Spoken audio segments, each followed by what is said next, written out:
You know, it's 2022, and I've got a lot of reading ahead of me, so let's see what I think is going to be some fantastic books.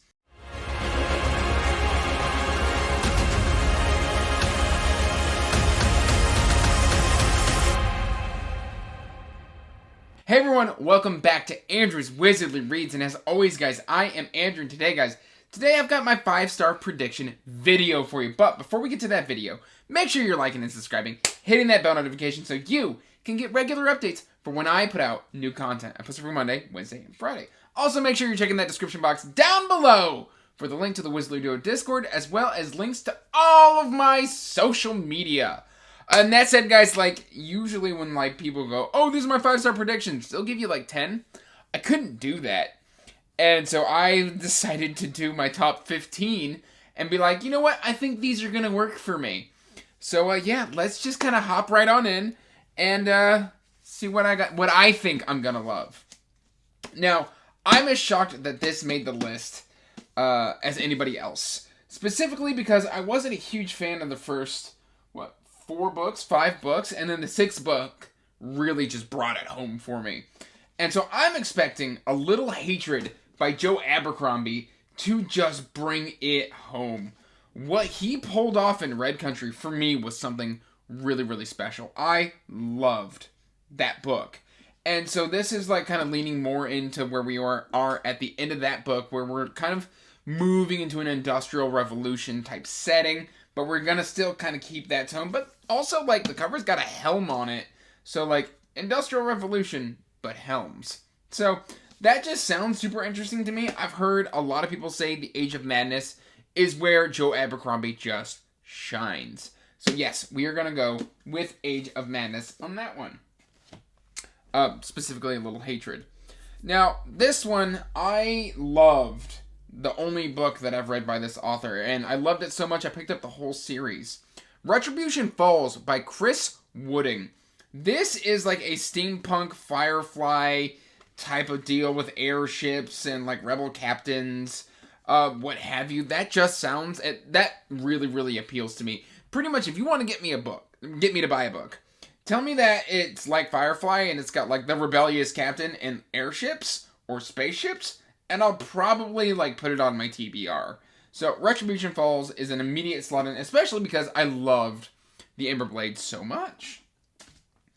Alright, moving right along. My next 5-star prediction is Django Wexler's The Thousand Names. This is the first book in the Shadow campaigns. And this is Flintlock fantasy / Napoleonic military fantasy. And I've heard that it's close to the Powder Mage series, but different. Specifically, I know Alan likes this one, but he didn't like Powder Mage. And then I also know a few other friends. I think Drew from Drew's Book Reviews also liked The Thousand Names. I could be wrong about that, and I'm sure Drew will correct me if I have misspoken.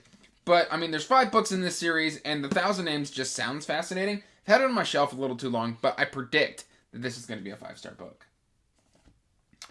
Alright, so that's 3.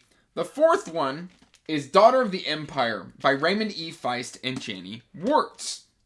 And specifically, this is the first book in the 2nd trilogy that kind of follows the other side of the Rift War that we kind of got in the Rift War saga. And so I know this is more slower, political, with a really strong female protagonist. And frankly, I've heard nothing but good things about this. I was going to be trying to read this month. I don't think I'm going to make it. There was a group in Mike's Discord who wanted me to read it with them. And I slotted it in. And then, I just kept accepting arcs and did bad things. But I am anticipating that I'm going to love this so much that I went and got the Grim Oak leather-bound, leather bonded edition. This is signed by Feist and Wertz. It's, numbered. I love this book. So, the physical print is absolutely amazing. And I have heard nothing but great things about the story as well. Alright. So then, also coming up, here soon, I'm going to be trying The Grace of Kings by Ken Liu.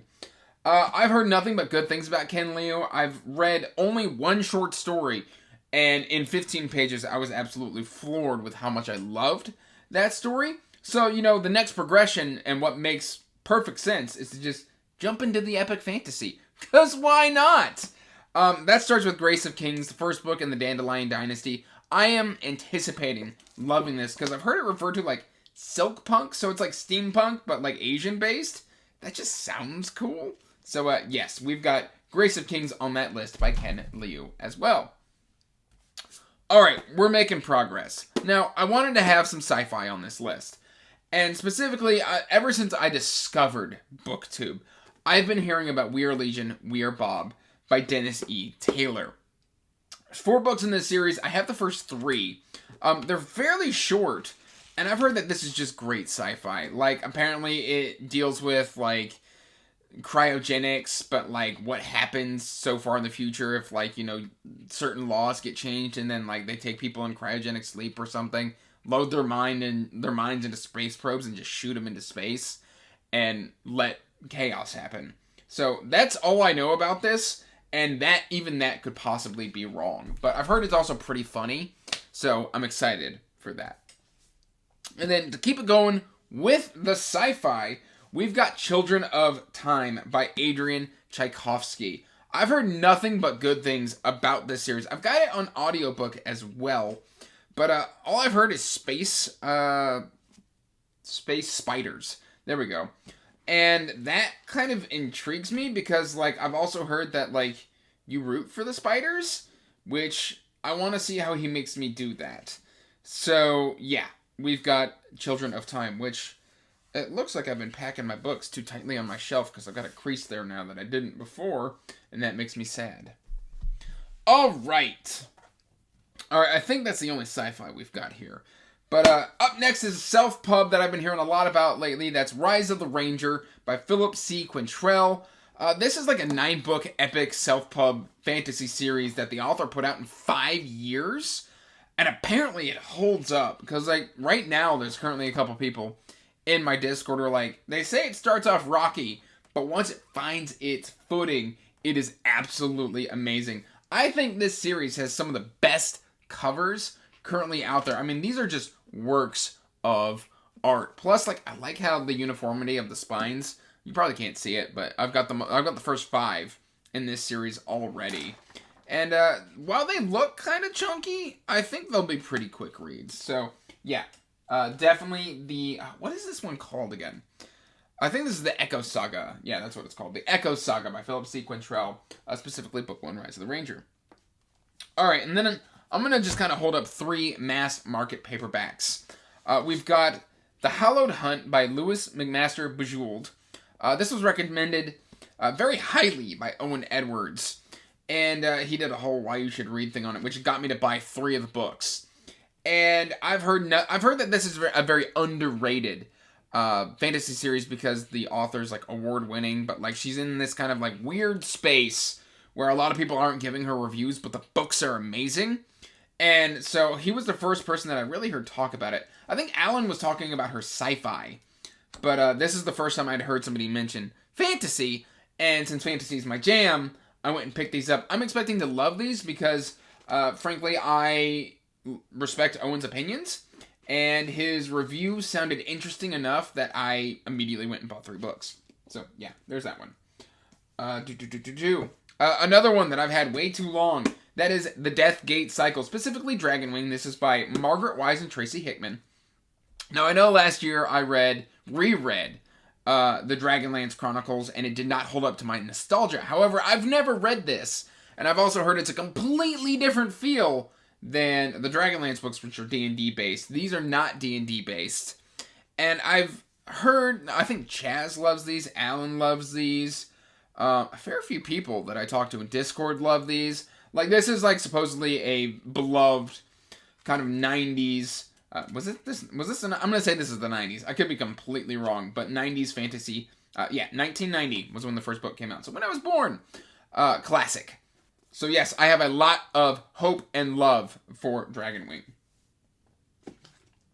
Coming up next is Prince of Fools by Mark Lawrence. This is the first book in the Red Queen's War. This is set in the same world as the Broken Empire. I've read Broken Empire. I enjoyed Broken Empire mostly. I think I think I enjoyed book 2 the most out of that trilogy. But it's got a very dark, nihilistic tone to it. And I've heard that this one kind of takes a very different tact. The protagonist is very much a coward, and he has like a interesting friendship with his traveling partner. I believe Jalen is the main character, and then who's the other character? It's not listed on the back, so I cannot wait to be introduced to said character, but I've heard nothing but good things about Red Queen's War. And yeah, I just want to read pretty much everything that Mark Lawrence has read. And these were sent to me by my buddy Nico because he thinks I'll like them. So I'm expecting 5 stars out of that story. Alright, a very recent release that was kindly gifted to me by my good friend Joanna, and that is Travis Baldrey's Legends and Lattes. Now, I'm excited for this because Travis Baldrey is a very renowned audiobook narrator, and his narrations are absolutely amazing. He narrates the Cradle series, which is where I discovered him, but like he has done tons and tons of audiobooks. And this is his fantasy debut. Actually, I think this is his authorial writing debut. And he pumped this out. I've heard that it's just a very low stakes. In fact, it says a novel of high fantasy and low stakes. This is just about 2 retired mercenaries running a bar, as far as I understand, or a coffee bar, maybe even.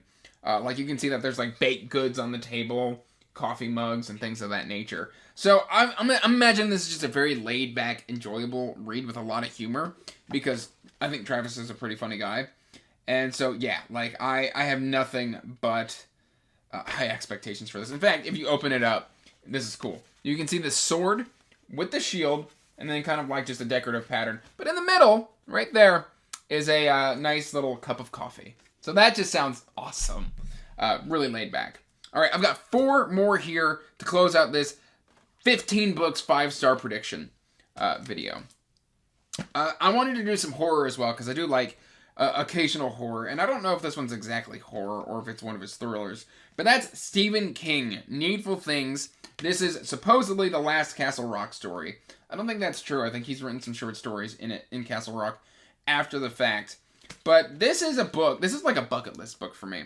I have had my eyes on Needful Things for going on 15 to 20 years. And for something about this just appeals to me. Like, the cover is gorgeous, and I have really fallen back in love with Stephen King to the point where I haven't even had a miss yet. Now, I've heard the ending of this book is really, really weird. It's not the strongest. However, the actual, like, meat of the story is amazing. It's about, like, a shop where, like, you can go in and, like, the cost isn't always, monetary. And so sometimes, like, it costs you your soul, or costs you your sanity, or costs you your right hand. Weird costs and stuff like that. So I've heard this has got a very good small town feel, but you get to see it devolve into just insanity. So yes, Needful Things is on my list. Up next, speaking of Stephen King, let's talk about his son, Joe Hill. This is Nosferatu, and I've heard this is Joe Hill's absolute best work. Now, initially, I was going to read this last year, and I just could not fit it in. This is a Christmas story, but it's got, like, vampires, demons, / weird sort of thing, and it just sounds awesome. Everybody that I talk to who I'm like, hey, what do you think I'll like it? They're like, yes, it's amazing. Read it. So I've got high expectations, which lately I'm discovering if I've got high expectations, I'm at risk of being let down. But I'm hoping that this one lives up to the expectations. So yes. Nosferatu by Joe Hill. We've got 2 more. And the first one of the last 2 is We Break Immortals by Thomas Howard Riley. And what really gets me excited about this is it's kind of like if they see you coming, it's already too late. Kill them while you can. The Advent Lunacycle Book 1. This sounds awesome! A drug addict who hunts sorcerers, the most renowned swordsman no one has ever heard of, and a thieving, magic-wielding woman, hell-bent on revenge, collide during a last-ditch effort to stop an insane, superhuman serial killer from making himself a god. If that paragraph doesn't make this a 5-star prediction, I don't know what will. This sounds fantastic. So yes, this is definitely a 5-star anticipated read for me. I wish I could read this right now. I don't have room on my TBR. And finally, closing it out, this should surprise nobody. We've got Fool's Assassin by Robin Hobb. This is the first book in the final trilogy on the Realm of the Elderlings. Robin Hobb has been almost a flawless victory for me, except for the Rainwild Chronicles. That said, like, I've heard this is a return to form. It makes everything worth it. It brings all that lore together and just gives you this massive jackpot payout and probably emotionally destroys the reader as well. I have heard nothing but fantastic things about Fool's Assassin. And if you're going to have a color like this, shiny and gold, I mean, it better be worthy of the story inside. That said, guys, that is my 15 5-star anticipated reads upcoming. Let me know in the comments down below what your 5-star anticipated reads are. Or let me know in the comments if you've read these and if you think I am, in fact, correct to anticipate that these will be 5-star reads for me. Please let me know in the comments down below. That's all I got for you guys. So, till next time, peace out, stay magical, bye. And as always, I want to give a huge thank you to my patrons.